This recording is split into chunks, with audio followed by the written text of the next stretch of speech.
നഗരജീവിതത്തിലെ തിരക്കുകൾക്കിടയിൽ നിന്നും ഒരു ഇടവേള എടുക്കണം എങ്കിൽ ഏറ്റവും ബഡ്ജറ്റ് ഫ്രണ്ട്ലിയായി നമുക്ക് പോകാം അതിരപ്പള്ളി മലക്കപ്പാറ വാൽപ്പാറ പൊള്ളാച്ചി ഡ്രൈവ്. ഏകദേശം ഒരു ദിവസം മുഴുവൻ കാടിൻ്റെ സൗന്ദര്യം ആസ്വദിച്ചറിഞ്ഞുള്ള യാത്ര. കാതിൽ നിറയുന്ന വെള്ളത്തിൻ്റെ ഗർജനം, കണ്ണിന് കുളിർമയേകുന്ന ഹരിതാപം, അതാണ് അതിരപ്പള്ളി. സിനിമ ഷൂട്ടിങ്ങിൻ്റെ പ്രധാന ലൊക്കേഷനായ അതിരപ്പള്ളി വെള്ളച്ചാട്ടം പ്രകൃതിയുടെ ഒരു സംഗീത വേദിയാണ്. വാഴച്ചാൽ കഴിഞ്ഞാൽ വാൽപ്പാറ മലക്കപ്പാറ യാത്ര എന്ന സ്വർഗത്തിലേക്കുള്ള പാത തുടങ്ങുകയാണ്. ചെക്ക് പോസ്റ്റിൽ നിന്നും എൻട്രി ടിക്കറ്റ് എടുത്ത് സാഹസിക യാത്രയ്ക്ക് നാം തുടക്കം കുറിക്കുകയായി.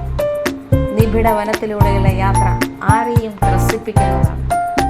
ആനയും മറ്റും റോഡിലേക്ക് ഇറങ്ങാൻ സാധ്യതയുള്ള വനമേഖലയാണ്. വഴിയിൽ വണ്ടി നിർത്തരുത് എന്ന ഫോറസ്റ്റ് ഡിപ്പാർട്ട്മെന്റ് നിർദ്ദേശം പാലിക്കാൻ ശ്രദ്ധിക്കേണ്ടത് അത്യാവശ്യമാണ്. കാരണം എപ്പോൾ വേണമെങ്കിലും ആനയുടെ ആക്രമണം ഉണ്ടാവാൻ സാധ്യതയുണ്ട്. യാത്രാമധ്യേ സിംഹവാലൻ കുരങ്ങുകൾ, മാൻ, വേഴാമ്പൽ, മയിൽ, അങ്ങനെ മറ്റ് ധാരാളം പക്ഷി മൃഗാദികളെ നമുക്ക് കാണാം. കാടിൻ്റെ മുഴുവൻ സൗന്ദര്യവും അനുഭവിച്ച് അറിഞ്ഞുള്ള യാത്ര മലക്കപ്പാറയിൽ എത്തുമ്പോൾ ഒരു ടീ ബ്രേക്ക് എടുക്കേണ്ടത് ആവശ്യമാണ്. എന്നിട്ട് നമുക്ക് വാൽപ്പാറയിലേക്ക് പോകാം. തികച്ചും വ്യത്യസ്തമായ യാത്രാനുഭവം വാൽപ്പാറയിലേക്കുള്ളതാണ്. സമതലവും മലമ്പാതകളും കൂടി ചേർന്ന മനോഹരമായ പ്രദേശം. തേയിലത്തോട്ടങ്ങളാൽ സമ്പന്നമാണ് ഈ പ്രദേശം. വഴിയരികിൽ വയലറ്റ് വസന്തം വിരിയിക്കുന്ന ചക്രാന്ത വൃക്ഷങ്ങൾ ധാരാളമായി കാണാം. കേരള തമിഴ്നാട് സംയോജിത അതിർത്തിയായ പൊള്ളാച്ചിയിലേക്ക് എത്തുമ്പോൾ ഷോളയാർ ഡാം, അതിനോട് ചേർന്ന KSEBിയുടെ hydro electric power project, Aliyar dam എന്നിവയും കാണാം. വാൽപ്പാറയിൽ നിന്നും പൊള്ളാച്ചിയിലേക്ക് പോകാനായി 40 ഹെയർ പിൻ വളവുകൾ കഴിയണം.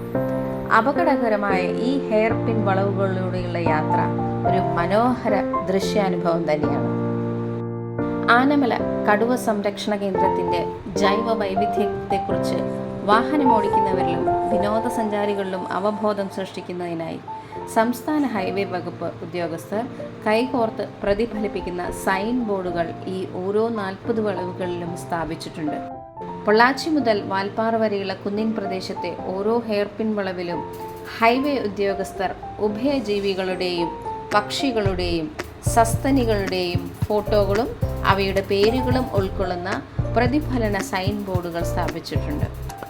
അവയുടെ പേരുകൾ Malabar gliding frog hairpin bend, white belly tree pi hairpin bend എന്നിങ്ങനെയാണ്. ഇനി തിരിച്ച് ആനമല വഴി പാലക്കാടിലേക്ക്.